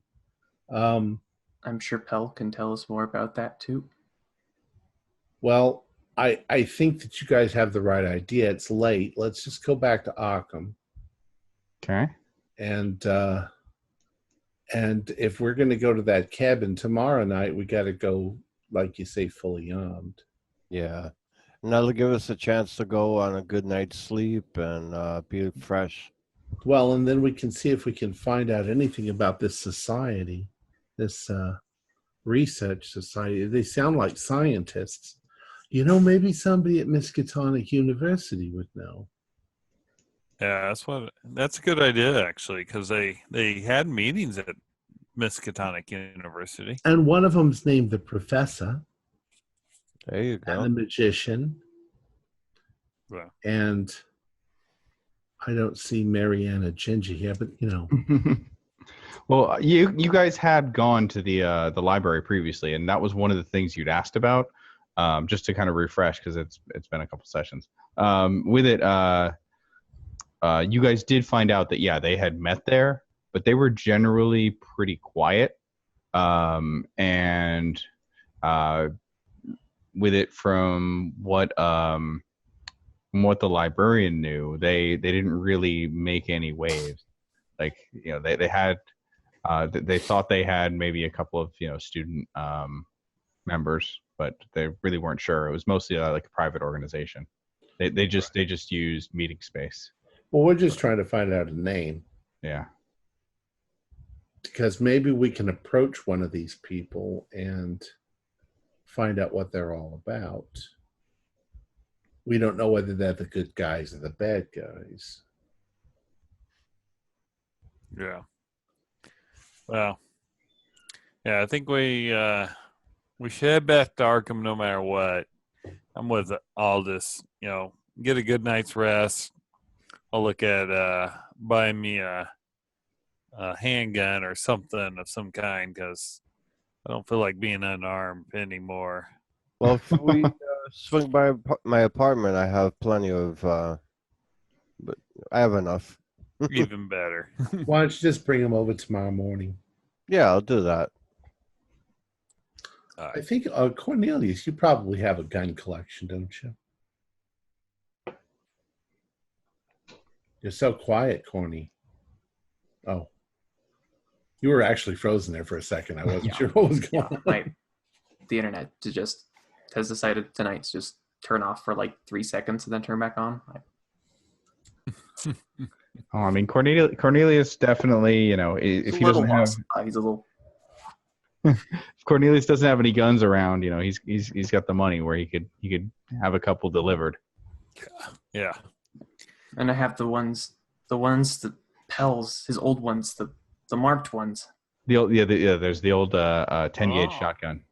Yeah, I'll take that. You don't have to aim a shotgun as well, right? I wonder if that symbol that's carved into it has something to do with this society. Or would it, the symbols, the study that was all the symbols? What if they're in my house? They're definitely the symbols in the study are definitely they do not match the one that's carved into that gun. Okay, and as that leave. But with it,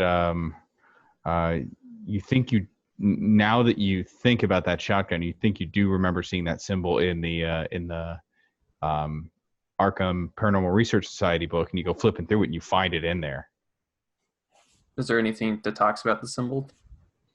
Sure enough, it is. Let me flip over to it just a sec. Good work, Cornelius.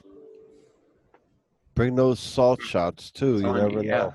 They were with the gun for a reason. Oh yeah, good call.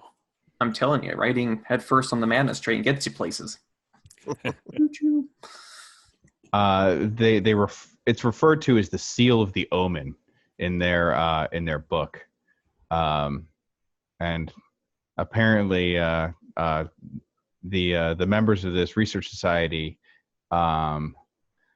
became quite convinced that it could drive off the extra dimensional threats that they faced. Pell himself is fairly skeptical as to its efficacy, but it seems that wore away. But with it, he does mention that some people have begun to carve it into all of their possessions, and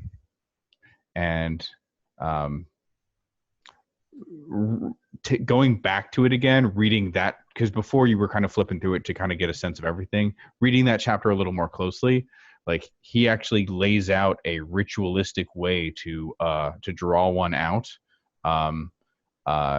that he speaks to it, that it must be placed on a site of permanence, and then it will truly have power. Okay, interesting.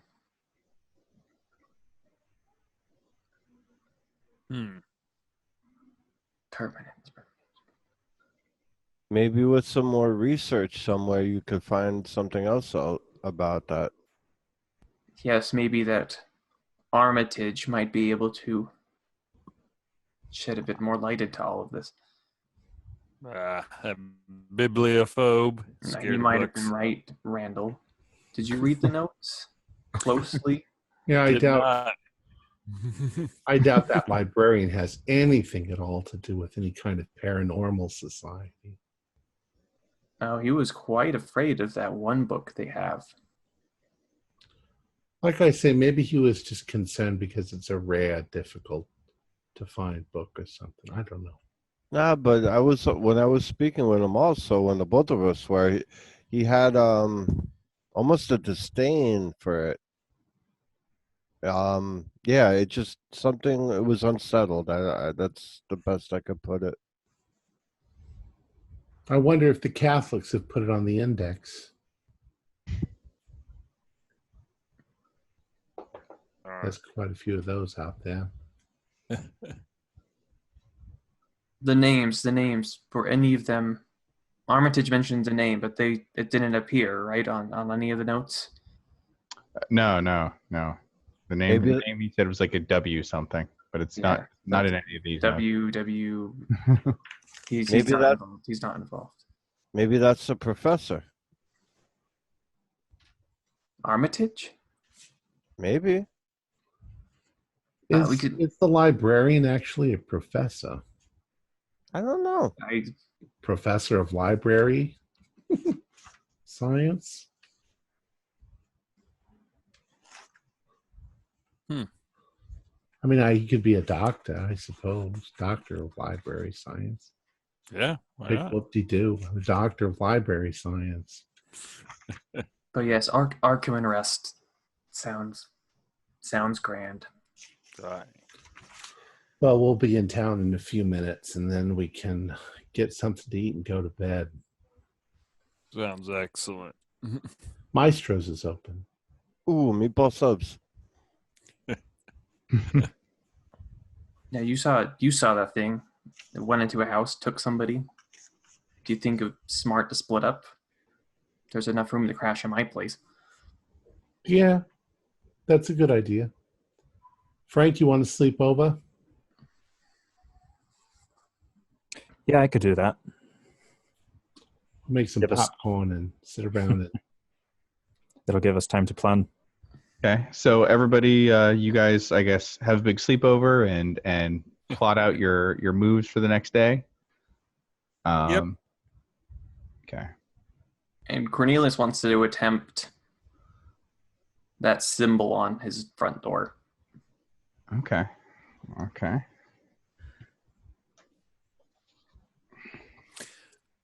As soon as I see you start carving, I was like, "Are you gonna cut up your door, Cornelius? You paid a lot of money for that. Remember, I had to negotiate it for you." Cornelius, Yes. make an idea check. Aldous, I think you need to keep an eye on Cornelius. 51 is a pass. Okay. So,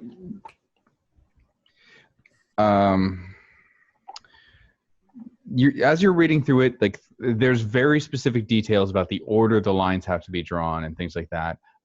Apparently, you need to sacrifice a small amount of your blood to it to link you body and soul to it. But it's not exactly clear, but you get the sense from what you've read of this that the sacrifice is, while not dangerous, is an extremely draining proposition.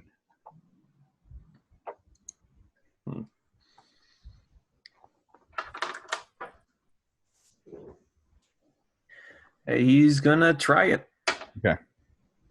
Okay. Roll a sanity for him to not pass. Okay. And magic and maybe pow. Okay. Yeah. Unless it's all just hooey. You might have to sacrifice another red herring for it. Yeah. Well, so with it, you proceed to carefully carve it in there. You give it the small amount of your blood across the sacred lines. And is anybody watching him do this, or are you guys just like kind of like he's disappeared and you guys hear him carving on his front door? Yeah, I'm probably making coffee. No, Okay. I'll walk into the room and be like, "What's going on? What the heck?" Yeah. Cross myself and leave. Gotta get it right. I want Yes. to make sure he doesn't kill himself. He's my meal ticket. Well, with it, he carves it and places his blood in the places that are prescribed, and then holds his hand to it, and then there's a short chant of empowerment, and as Cornelius says the words, the symbol that he's carved begins to glow. Cornelius, you suddenly feel very, very faint. You lose 10 points of POW, and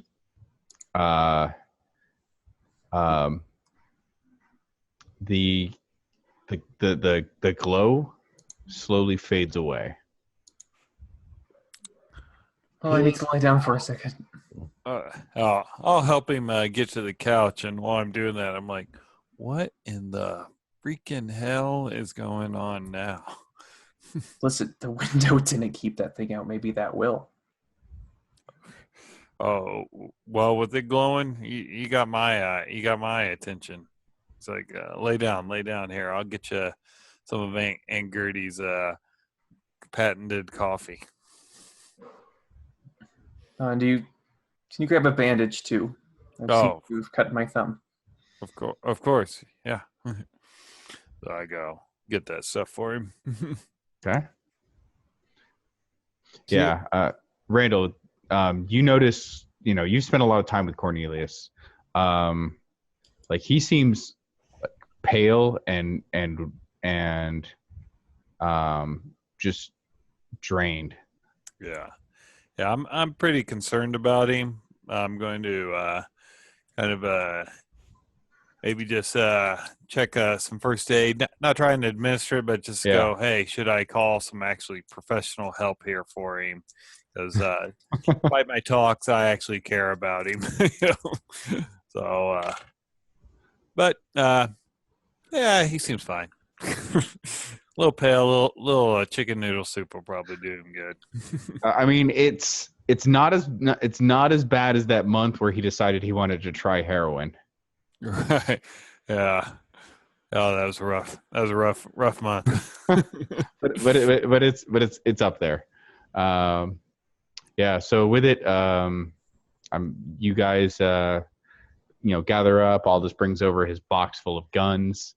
Everybody has some of Aunt Gertie's coffee, and you guys discuss what you're going to do for the next day. And then, you guys all have rather fitful sleeps, and awaken the next day to Aunt Gertie's wonderful coffee. And where were you planning on heading? Well, so the book talked about train tracks going by the Miskatonic River. Do they run perpendicular, or are they parallel, which would be a lot bigger search area?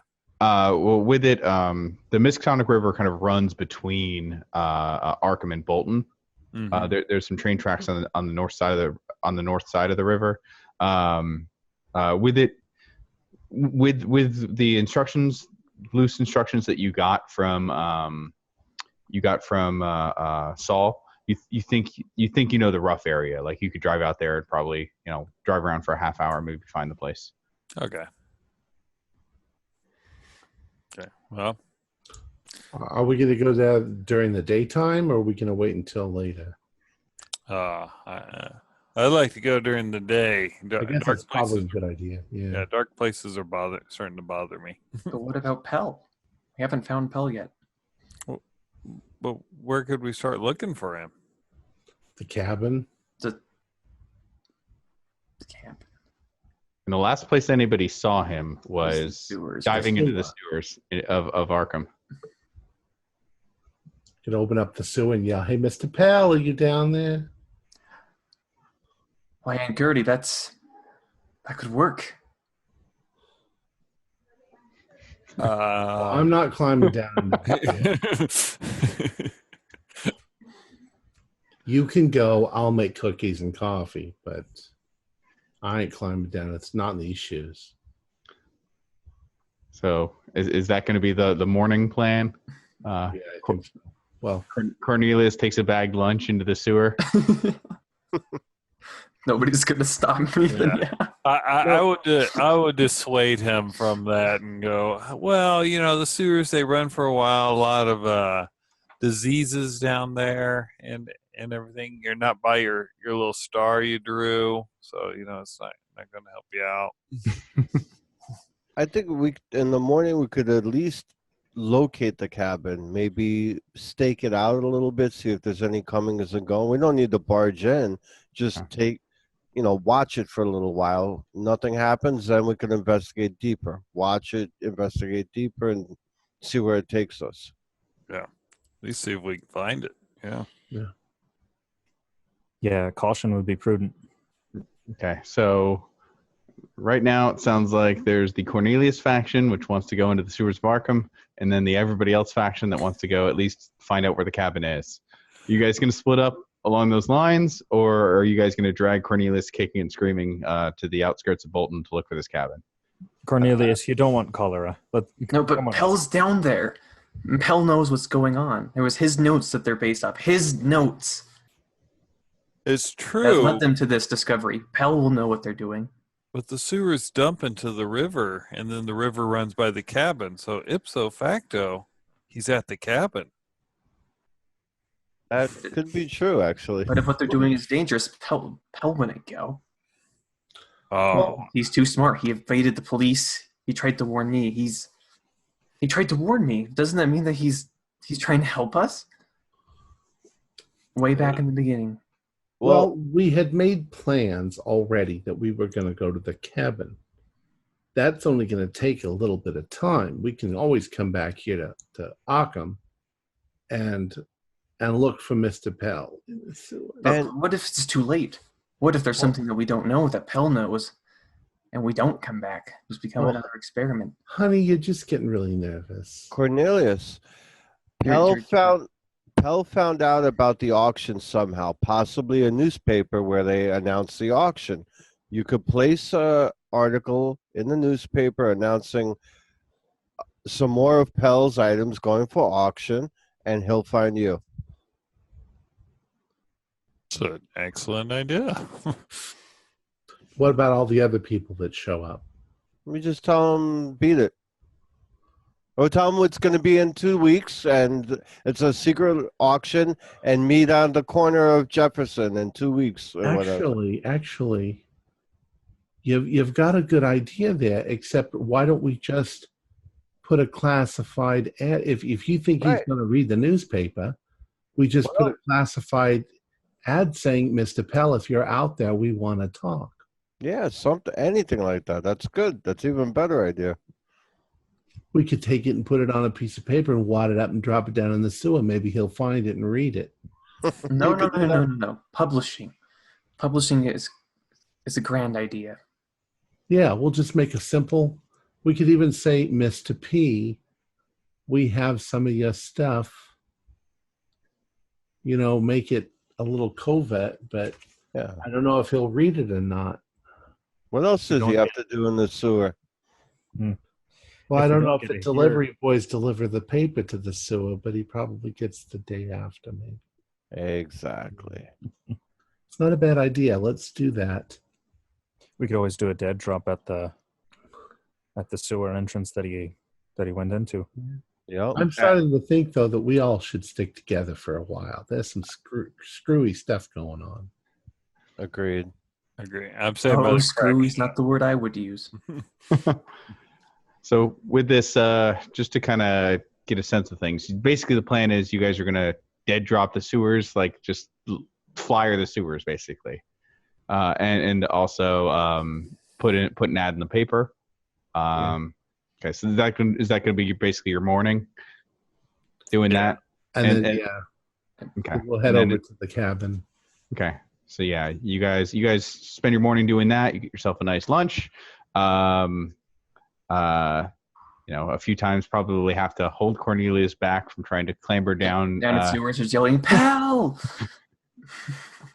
And so with that, yeah, you guys, drop them down the sewers and take it out in the Arkham Advertiser, and then make your way north to Bolton. You drive out to Bolton, kind of follow the road near the railroad tracks for a while, and near the river, kind of with those set of instructions. You're driving around for a bit, and then you see a dirt road into the woods. And it's the only one kind of in the area. You think odds are pretty good that that's probably your place. You're not sure how far away if this even is where the cabin is. You're not sure if it's near the road or far off. Did you guys want to just drive down it? Did you guys want to like creep through the woods and spread out? What do you guys want to do as far as that's concerned? Just why don't we just slowly drive down the road, and if we see the cabin, then we'll stop the car.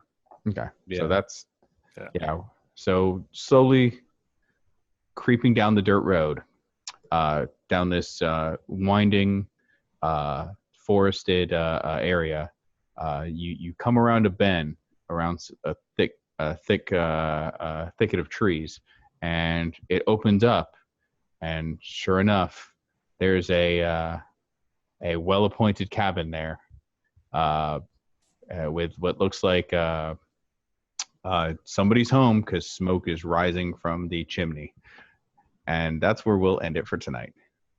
Is there a car, by the way? You don't see a car. You do, however, see a bicycle. Okay. Mm. Excellent. Yeah, well done.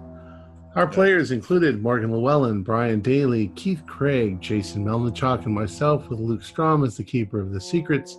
We're currently producing up to 4 shows a week with music and sound effects added in post-production. In order to create a richer listener experience, we provide audio-only versions of our shows free for you to download from Podbean or iTunes. If you'd like to become a patron, visit our Patreon account. Just $1 a month helps us a lot. There's a link in the description below. Like, share, and subscribe to our channel, and punch that bell icon for updates on our latest shows, and leave us some comments. We like reading them and answering any questions you might have. This is Tom Rayleigh, together with all the members of our gaming club, inviting you to journey with us once again into the darkness for another adventure into the universe of H.P. Lovecraft and the Call of Cthulhu role-playing game. Until next time, good luck and good gaming.